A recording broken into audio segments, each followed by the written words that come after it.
Hello दोस्तों। आज हम बात करने वाले हैं एक ऐसे टॉपिक पर जिससे लाखों लोग जुड़े हुए हैं। मारुति ने अपनी डीजल गाड़ियां क्यों बंद कर दी? और सबसे बड़ा सवाल, क्या फ्यूचर में डीजल कार वापस आ सकती हैं? अगर आप भी कभी मारुति की डीजल कार चलाते थे या लेने का प्लान कर रहे हो तो ये वीडियो आपके लिए बहुत इंपॉर्टेंट है। चलिए शुरू करते हैं।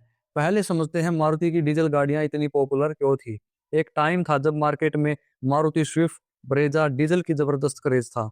लोग डीजल इसीलिए पसंद करते थे क्योंकि माइलेज ज़्यादा मिलती थी। डीजल फ्यूल पेट्रोल से सस्ता होता था। लॉन्ग ड्राइव में ज़्यादा चलने वाली गाड़ियों के लिए परफेक्ट था। टॉर्क ज़्यादा, मतलब गाड़ी हैवी होने पर भी पावरफुल होती थी। और मारुति का 1.3 लीटर DDIS डीजल इंजन तो इतना फेमस था, लोग स्पेशली उस इंजन के लिए गाड़ी खरीदते थे। फिर अचानक डीजल ऑप्शन ही गायब क्यों हो गया? सबसे बड़ा कारण BS6 एमिशंस नॉर्म्स। 2020 में इंडिया में एक बड़ा चेंज आया। भारत स्टेज 6 यानी BS6 नॉर्म्स लागू हो गए।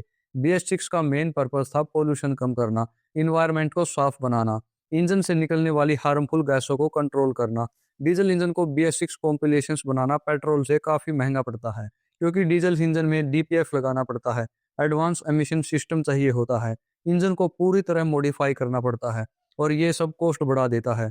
लेकिन मारुति का मेन फोकस है अफोर्डेबल कार। डीजल इंजन को BS6 के हिसाब से अपग्रेड करना मतलब गाड़ी का प्राइस बढ़ जाता, प्रॉफिट मार्जिन कम हो जाता और एंट्री लेवल कस्टमर के लिए कार महंगी हो जाती। मारुति ने कैलकुलेट किया कि डीजल कार की डिमांड मार्केट में कम हो रही है, पेट्रोल इंजन और CNG मॉडल्स ज्यादा बिक रहे हैं, तो कंपनी ने डिसाइड किया डीजल को टेम्परेली बंद करो, पेट्रोल और CNG पर फोकस करो। ये decision business of point view के हिसाब से मारुति के लिए सेफ था। पहले डीजल पेट्रोल से काफी सस्ता होता था, लेकिन आज फ्यूल प्राइस गैप बहुत कम हो चुका है और डीजल गाड़ियां महंगी पड़ती हैं। फ्यूल प्राइस डिफरेंस कम, मेंटेनेंस कॉस्ट ज्यादा, तो लोग पेट्रोल की तरफ शिफ्ट हो गए। इसका सीधा इफेक्ट डीजल डिमांड पर पड़ा। जब डीजल डिमांड कम हुई तब मारुति ने एक स्मार्ट मूव खेला। कंपनी ने CNG सेगमेंट में एंट्री ली। आज मारुति के पास ऑलमोस्ट हर पॉपुलर मॉडल के CNG ऑप्शन है। CNG रनिंग कॉस्ट कम, पोल्यूशन कम, मेंटेनेंस सिंपल और BS6 कॉम्पिटेबल। इसीलिए मारुति ने डीजल की जगह CNG को पुश किया और ये स्ट्रेटेजी काफी सक्सेसफुल रही। लेकिन मारुति के लिए डीजल इंजन बनाना मुश्किल हो गया? ये बिल्कुल भी नहीं, क्योंकि टेक्निकली मुश्किल नहीं होते, लेकिन कॉस्टली हो गया। बड़ी SUV और लग्जरी कार्स में डीजल अभी भी मिलता है, जैसे टोयोटा फॉर्च्यूनर, महिंद्रा स्कॉर्पियो। इनमें क्यों मिलता है? क्योंकि इनकी प्राइस सेगमेंट हाई होती है, वहाँ कॉस्ट एब्जॉर्ब हो जाती है। लेकिन 6 से 10 लाख के सेगमेंट में डीजल प्रॉफिटेबल बनाना मुश्किल है।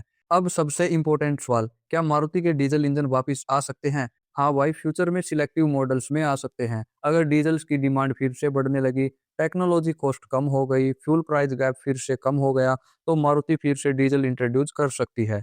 मार्केट कंडीशन पर सब डिपेंड करता है। लेकिन अब ऑटोमोबाइल हिस्ट्री का फ्यूचर डीजल नहीं, इलेक्ट्रिक और हाइब्रिड की तरफ जा रहा है। गवर्नमेंट भी EV को प्रमोट कर रही है।